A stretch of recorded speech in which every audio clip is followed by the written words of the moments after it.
Oi, gente. A gente entende, né, que a apresentação pode ter ficado um pouquinho confusa, até mesmo pelo nosso nervosismo aí na frente, né?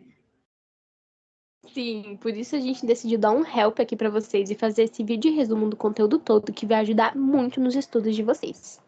E bom, o segundo reinado foi aquele período que procedeu o período regencial e antecedeu a proclamação da República. Ele durou aí de 1840 até 1889, tá?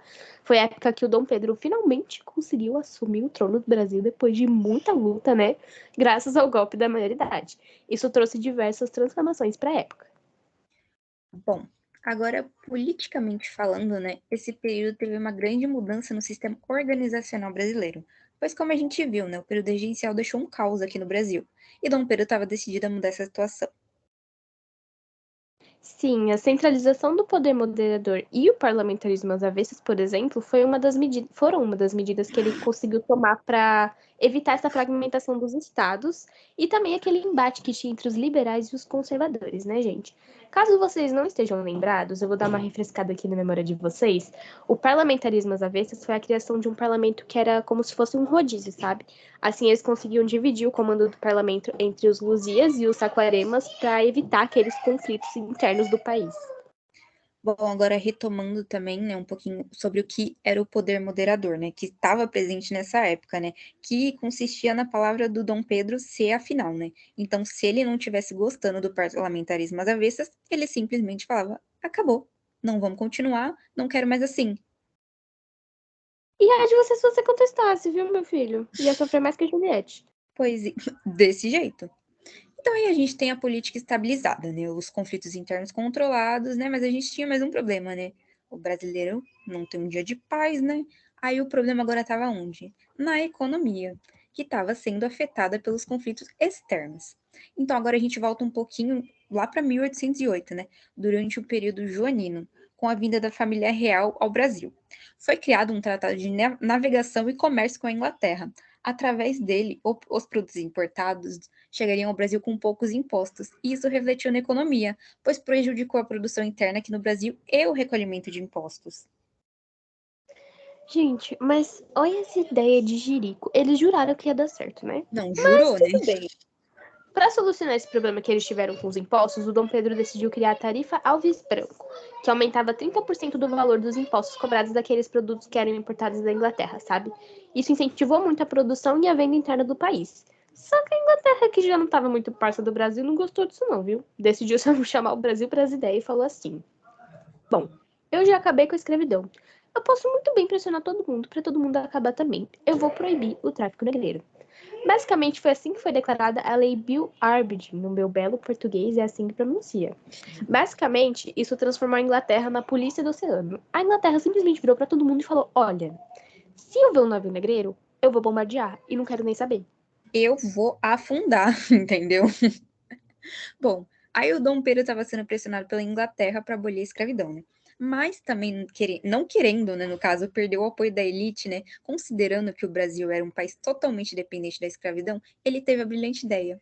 Por que não ir acabando com a escravidão aos poucos? Então, para agradar a Inglaterra, foi criada a Lei Eusébio de Queiroz, que basicamente ela proibiu o tráfico negreiro aqui no Brasil, né? Mas como a elite é cri-cri, né, eles já começaram a pesar na orelha do pobre, do Dom Pedro, então eles estavam com poucos escravos e precisavam de mão de obra para a cafeicultura. Lembrando que o café era a estrela da economia no momento. Exatamente. E como os estrangeiros chegando ao Brasil, eles não queriam ser obrigados a trabalhar para latifundiários, né? Se eles poderiam ter suas próprias terras. Então Dom Pedro criou a Lei de Terras. E só para dar um norte aqui para vocês, antes dessa lei, qualquer pessoa que encontrasse uma terra desocupada podia simplesmente pregar para ele, entendeu?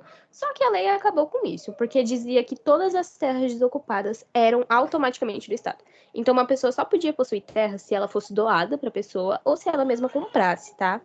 A lei de terras foi dividida em dois esquemas, onde eles foram dois métodos, né, que foram utilizados, que foi a lei de terras por parceria, que basicamente o dono da terra que financiava a vinda de um estrangeiro para o Brasil, só que em troca da mão de obra. Só que isso aí era furada, viu? Isso aí era conversa para boi dormir, né? Para falar a verdade.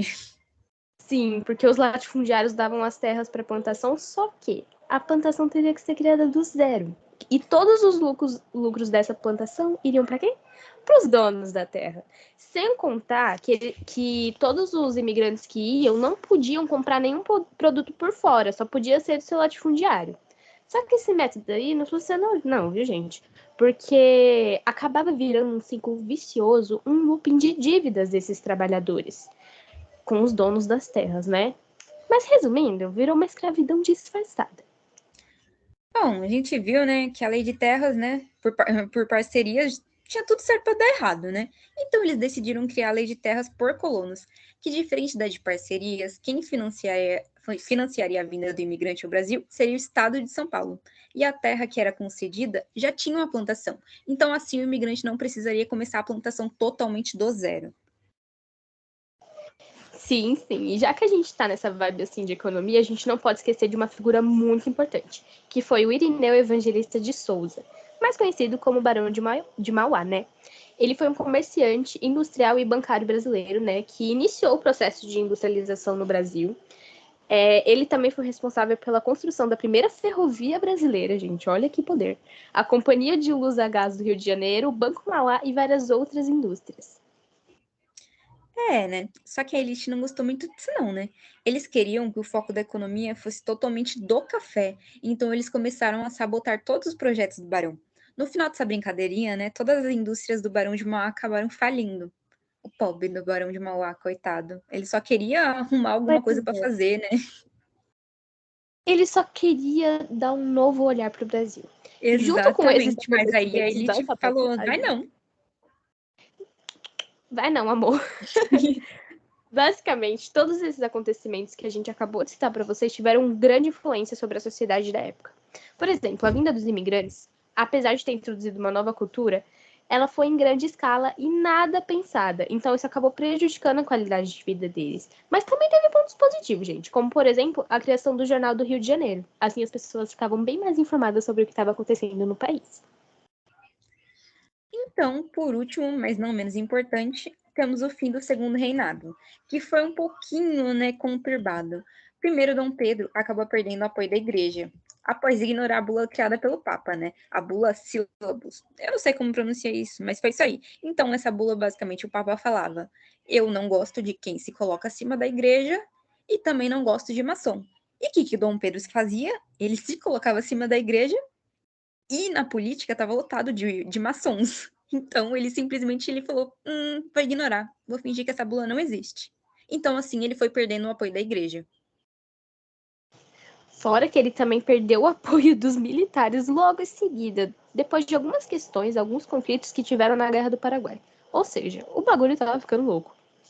Pois então, né? Então, por fim, Dom Pedro acaba perdendo o apoio da elite, graças à Lei Áurea, né? Decretada por sua filha, a princesa Isabel. Enquanto ele estava fora do país, né? Ele foi cuidar da saúde dele, né? E deixou a filha dele como regente. Aí ela, né? Assinou a abolição da escravidão, né? Sem o consentimento dele.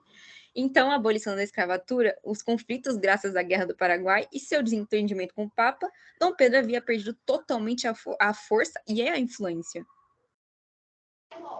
Com isso, no dia 15 de novembro de 1889, foi aplicado o golpe de Estado por Marechal Deodoro da Fonseca, dando fim ao segundo reinado e iniciando a República.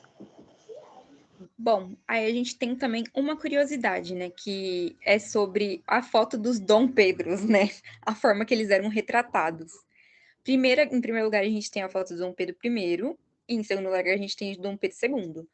A gente pode ver uma grande diferença entre elas, né, a forma que elas eram retratadas, como, né, enquanto, né, Dom Pedro I era retratado bem mais novo, Dom Pedro II já era bem mais velho, porque a gente sabe, Dom Pedro II ele assumiu o poder quando ele tinha apenas, né, 14 anos. Então não passava muita credibilidade, né, ele ser retratado como uma criança no poder de um país. Então, para evitar isso, para mostrar como ele tinha maturidade para assumir esse cargo, eles costumavam retratar o Dom Pedro bem mais velho.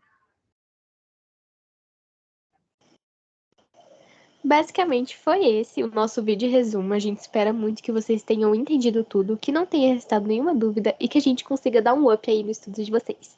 Exatamente. A gente tentou ao máximo explicar e o que vocês não entenderam podem perguntar que a gente responde. É isso, muito obrigada pela atenção. Tchau, tchau.